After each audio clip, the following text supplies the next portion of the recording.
यह घटना आज से 2500 वर्ष पहले की है।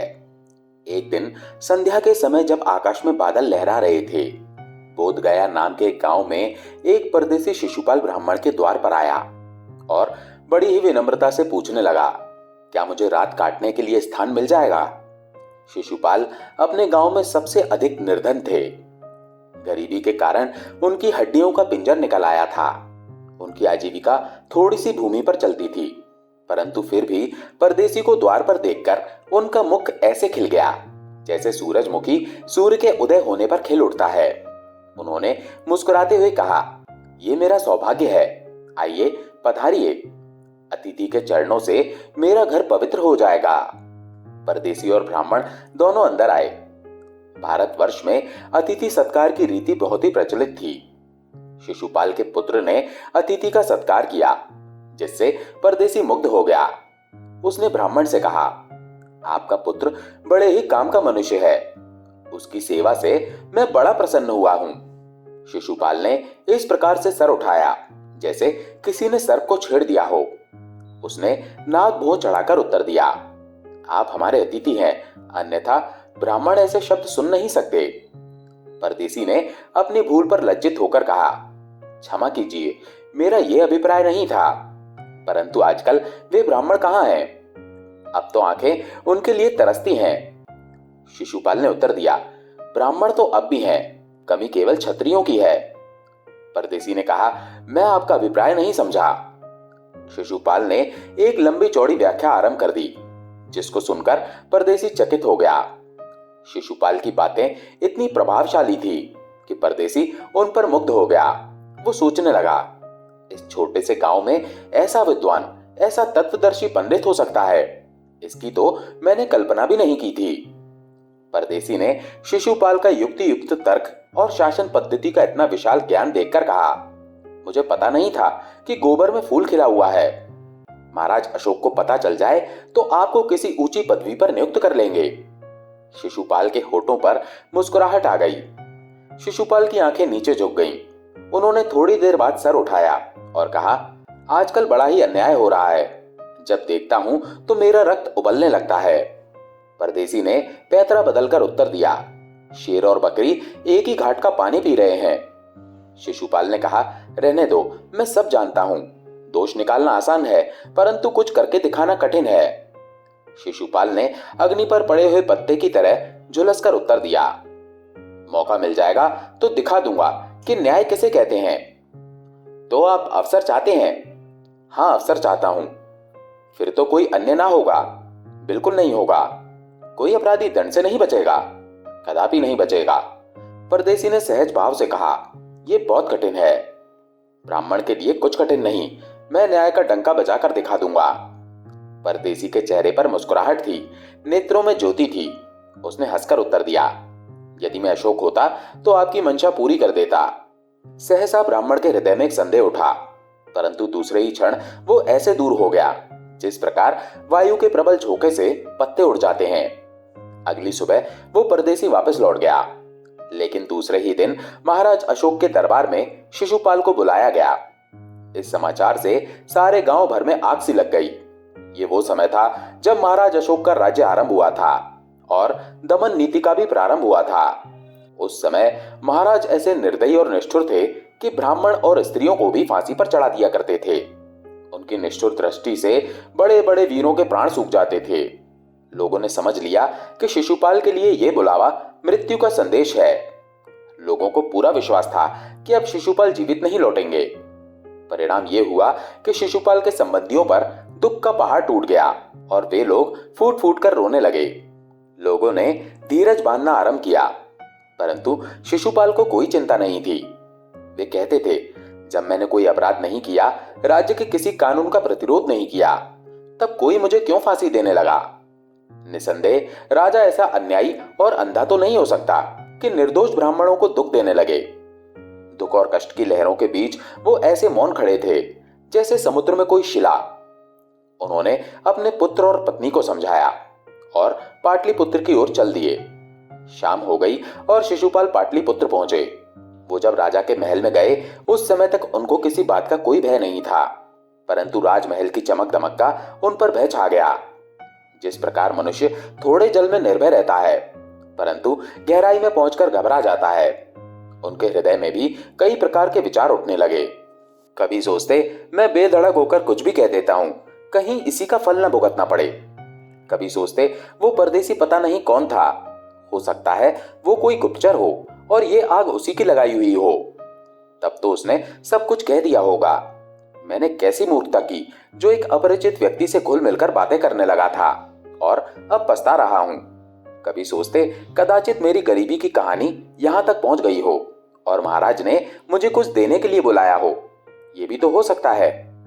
इस विचार से उनका हृदय कमल के समान खिल जाता, परंतु फिर दूसरे विचार से वो मुरझा जाता। इसी बीच प्रहरी ने कहा, महाराज आ रहे हैं। शिशुपाल का कलेजा धड़कने लगा। उनको ऐसा प्रतीत हुआ मानो प्राण होठों पर आ गए हों। राजा का कितना प्रताप होता है इसका अनुभव उन्हें पहली बार हुआ था। उनकी दृष्टि द्वार की ओर जम गई। महाराज अशोक राजकीय ठाठ से कमरे में आए और मुस्कुराते हुए बोले, ब्राह्मण देवता, मुझे तो आपने पहचान ही लिया होगा। शिशुपाल घबरा गए। इस समय उनका रोम रोम कांप रहा था। ये तो वही थे, हाँ ये वही थे। शिशुपाल कांप कर रह गए। कौन जानता था कि शीतकाल की रात को एक ब्राह्मण के यहां पर आश्रय लेने वाला परदेसी भारत का सम्राट हो सकता है। शिशुपाल ने तुरंत ही अपने हृदय को स्थिर किया और कहा, मुझे पता नहीं था कि आप ही महाराज हैं, अन्यथा इतनी स्वतंत्रता से आपसे बातचीत नहीं करता। महाराज अशोक बोले, परंतु मैंने कोई भी बात बढ़ा चढ़ा कर नहीं कही थी, मैं प्रमाण दे सकता हूं। महाराज ने कहा, मैं नहीं चाहता। तो मेरे लिए क्या आज्ञा है? मैं आपकी परीक्षा करना चाहता हूं। शिशुपाल के हृदय में अचानक एक विचार उठा, क्या वो सच हो जाएगा? महाराज ने कहा, आपने कहा था कि यदि मुझे अवसर दिया जाए तो मैं न्याय का डंका बजा दूंगा। मैं इस विषय में आपकी परीक्षा करना चाहता हूं, क्या आप तैयार हैं? शिशुपाल ने हंस की तरह गर्दन ऊंची की और कहा, हाँ महाराज, यदि महाराज की यही इच्छा है तो मैं तैयार हूं। कल प्रातः काल से तुम न्याय मंत्री नियुक्त किए जाते हो और सारे नगर पर तुम्हारा अधिकार होगा। बहुत अच्छा। पाटलिपुत्र का प्रत्येक अधिकारी तुम्हारे अधीन होगा और शांति बनाए रखने का उत्तरदायित्व केवल तुम पर ही होगा। यदि कोई घटना हो गई या कोई हत्या हो गई तो उसका उत्तरदायित्व तुम पर होगा। बहुत अच्छा।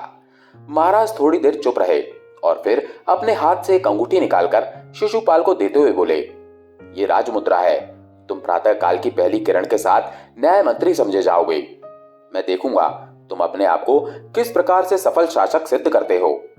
अब शिशुपाल नगर के न्याय मंत्री थे। इस पद पर बैठे हुए उन्हें 1 मास बीत गया।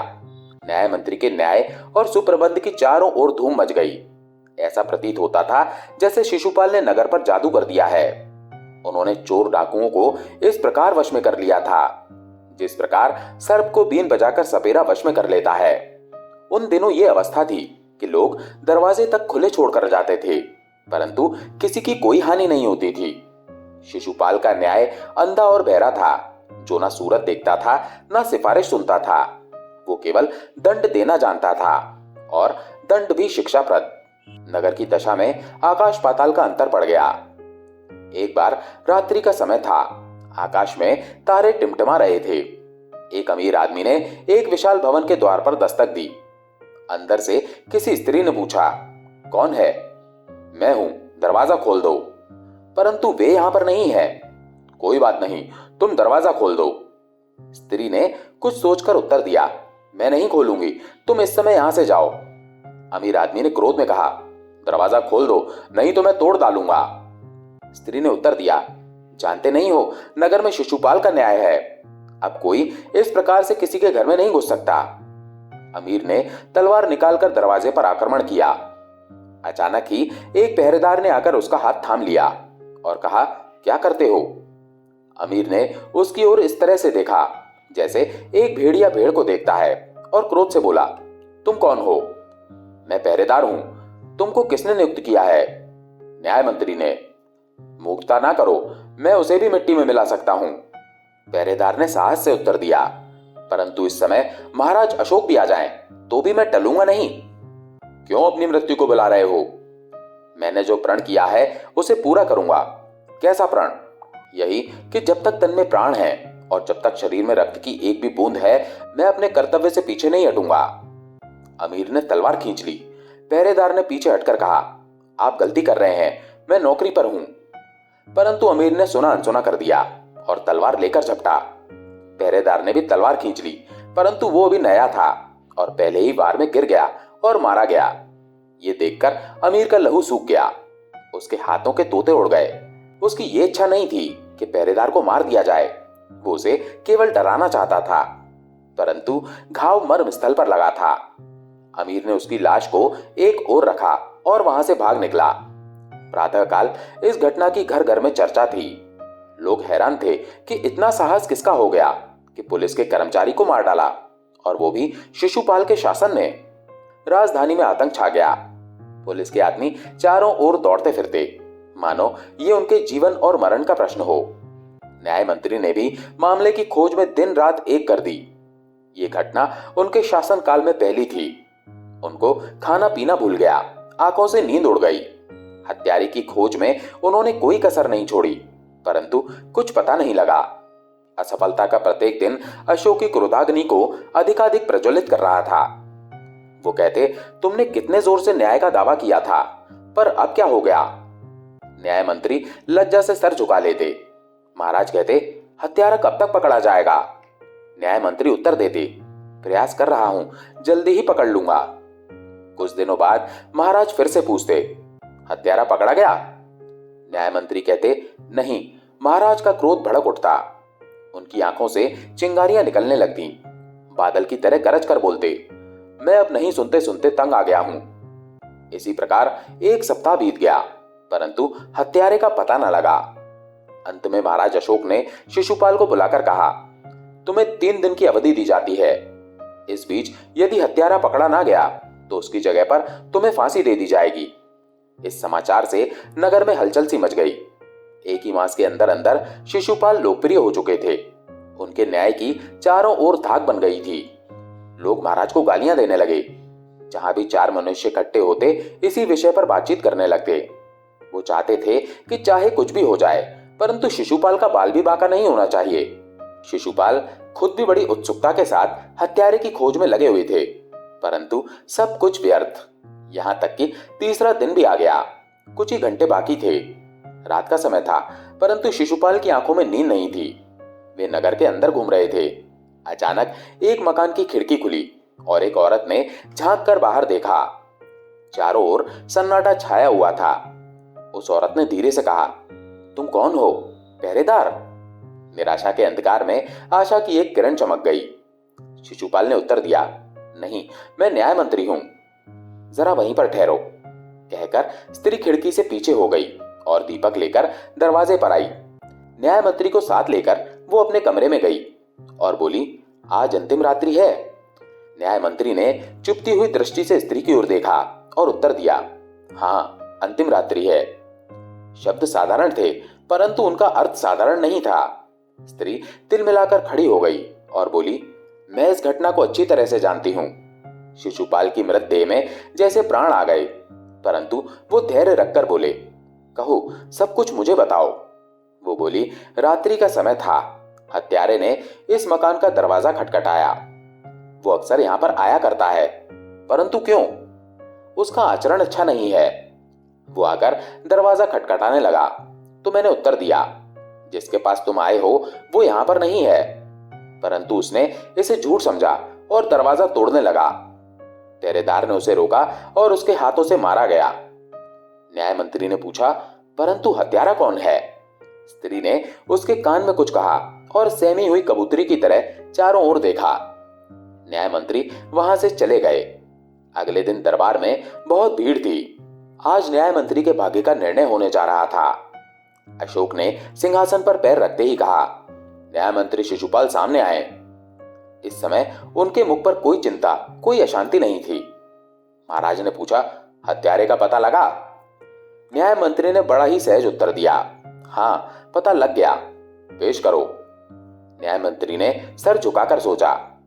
इस समय उनके हृदय में 2 विरोधी शक्तियों का संग्राम हो रहा था। ये उनके चेहरे से स्पष्ट प्रतीत हो रहा था। अचानक उन्होंने दृढ़ संकल्प से सर उठाया और अपने एक अधिकारी को लक्ष्य करते हुए कहा, धनवीर, गिरफ्तार कर लो, मैं आज्ञा देता हूं। इशारा महाराज की ओर था। दरबार में सन्नाटा छा गया। अशोक का चेहरा ऐसे लाल हो गया मानो वो तपा हुआ तांबा हो। उसके नेत्रों से मानो अग्नि निकलने लगी। वो तिलमिलाकर खड़ा हो गया और बोला, अरे ब्राह्मण, तेरा इतना साहस हो गया? न्याय मंत्री ने ऐसा प्रकट किया मानो कुछ सुना ही नहीं और अपने शब्द फिर से दोहराए, मैं आज्ञा देता हूं, गिरफ्तार कर लो। धनवीर पुतली की तरह आगे बढ़ा। दरबारियों की सांसें रुक गईं। महाराज सिंहासन से नीचे उतर आए। न्याय मंत्री ने कहा, यह हत्यारा है, इसे मेरी अदालत में पेश करो। धनवीर ने अशोक को हथकड़ी लगा दी और शिशुपाल की कचहरी की ओर ले चला। वहां सारा नगर उपस्थित था। शिशुपाल ने आज्ञा दी, अपराधी राजकुल से है, इसीलिए अकेला पेश किया जाए। महाराज अशोक ने संकेत किया। मंत्रीगण पीछे हट गए। महाराज उस जगह पर खड़े थे जो अपराधियों के लिए नियत की गई थी। छत्रपति नरेश का अपने राज्य में स्वयं उसके नौकर के हाथ से यह सम्मान हो सकता है, इसकी कल्पना भी नहीं की थी। परंतु शिशुपाल दृढ़ संकल्प के साथ न्याय आसन पर विराजमान थे। आंख से महाराज को प्रणाम किया और फिर धीरे से बोले, तुम पर पहरेदार की हत्या का अपराध है, तुम इसका क्या उत्तर देते हो? महाराज अशोक ने होंठ काटकर उत्तर दिया, वो दंड था। तो तुम अपना अपराध स्वीकार करते हो? हाँ, मैंने उसे मारा, परंतु मैंने जानबूझकर नहीं मारा। वो दंड नहीं था, मैं उसे बहुत समय से जानता हूं, वो दंड था। तुम झूठ बोलते हो। मैं तुम्हारे वध की आज्ञा देता हूं, तुम्हें मृत्यु दंड दिया जाता है। अशोक के नेत्र लाल हो गए। मंत्रियों ने तलवारें निकाल ली। कई आदमी शिशुपाल को गालियां देने लगे। कुछ ने तो यहां तक कह दिया कि न्याय मंत्री पागल हो गया है। एक आवाज आई, तुम अपना सर बचाओ। अशोक ने हाथ उठाकर मौन रहने का संकेत किया। चारों ओर फिर वही सन्नाटा छा गया। न्याय मंत्री ने कड़क कर कहा, आपका क्रोध करना सर्वथा अनुचित है। मैं इस समय न्याय मंत्री के आसन पर हूं और न्याय करने के लिए बैठा हूं। महाराज अशोक की दी हुई ये मुद्रिका मेरे हाथ में है।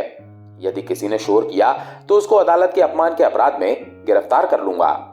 अशोक, तुमने एक राज कर्मचारी का वध किया है, मैं तुम्हारे वध की आज्ञा देता हूं। महाराज ने सर झुका दिया। इस समय उनके हृदय में ब्रह्मानंद का समुद्र लहरें मार रहा था। वे सोच रहे थे, ये मनुष्य सोना है जो अग्नि में पड़कर कुंदन हो गया है। ये कहता था, मेरा न्याय अपनी धूम मचा देगा। इसका वचन झूठा नहीं था, इसने अपने कहने की लाज रख ली। ऐसे ही मनुष्य होते हैं जिन पर समाज अभिमान करता है और जिन पर अपना तन मन न्यौछावर करने के लिए तैयार हो जाता है। उन्होंने एक विचित्र भाव से सर ऊंचा किया और कहा, मैं इस आज्ञा के विरुद्ध कुछ नहीं बोल सकता। तभी न्याय मंत्री ने एक सिपाही को आदेश दिया। वो एक सोने की मूर्ति लेकर उपस्थित हुआ। न्याय मंत्री ने खड़े होकर कहा, महाशय, ये सच है कि मैं न्याय मंत्री हूं और यह भी सच है कि न्याय करना मेरा कर्म है और यह भी सच है कि एक राज कर्मचारी की हत्या हुई है, उसका दंड देना भी जरूरी है। परंतु शास्त्रों में राजा को ईश्वर का रूप माना गया है, उसे ईश्वर ही दंड दे सकता है। ये कर्म न्याय मंत्री की शक्ति से बाहर है, इसलिए महाराज को चेतावनी देकर छोड़ दिया जाएगा और उनकी ये सोने की मूर्ति फांसी पर लटकाई जाएगी, जिससे कि लोगों को शिक्षा मिले। न्याय मंत्री की जय जयकार हुई। लोग इस न्याय से मुग्ध हो गए। वो कहने लगे, ये मनुष्य नहीं, देवता है जो ना किसी व्यक्ति से डरता है और ना किसी शक्ति के आगे सर झुकाता है। ये अपने अंतःकरण की आवाज सुनता है और उस पर बिना किसी डर के बढ़ा चला जाता है। अगर कोई और होता तो महाराज के सामने हाथ बांधकर खड़ा हो जाता, परंतु इसने उन्हें तुम कहकर संबोधित किया, मानो कोई साधारण अपराधी हो। लोगों के नेत्रों में आनंद के आंसू बह रहे थे और उन्होंने जोर से कहा, न्याय मंत्री की जय हो। कचहरी की कार्यवाही पूरी हो चुकी थी। रात का समय हो चुका था। न्याय मंत्री राजमहल में पहुंचे और अशोक के समक्ष राजमुद्रा रखते हुए बोले, महाराज, ये अपनी वस्तुएं संभालें, मैं अपने गांव वापस जाऊंगा। अशोक ने सम्मान भरी दृष्टि से उनकी ओर देखकर कहा, आज आपने मेरी आंखें खोल दी। अब ये कैसे हो सकता है? आज से आप ही इसी राज्य के न्याय मंत्री हैं। इसके बाद शिशुपाल को सम्राट अशोक ने अपना न्याय मंत्री नियुक्त कर दिया। दोस्तों, आपको ये कहानी पसंद आई हो तो वीडियो को लाइक करके चैनल को सब्सक्राइब जरूर कर लें। धन्यवाद।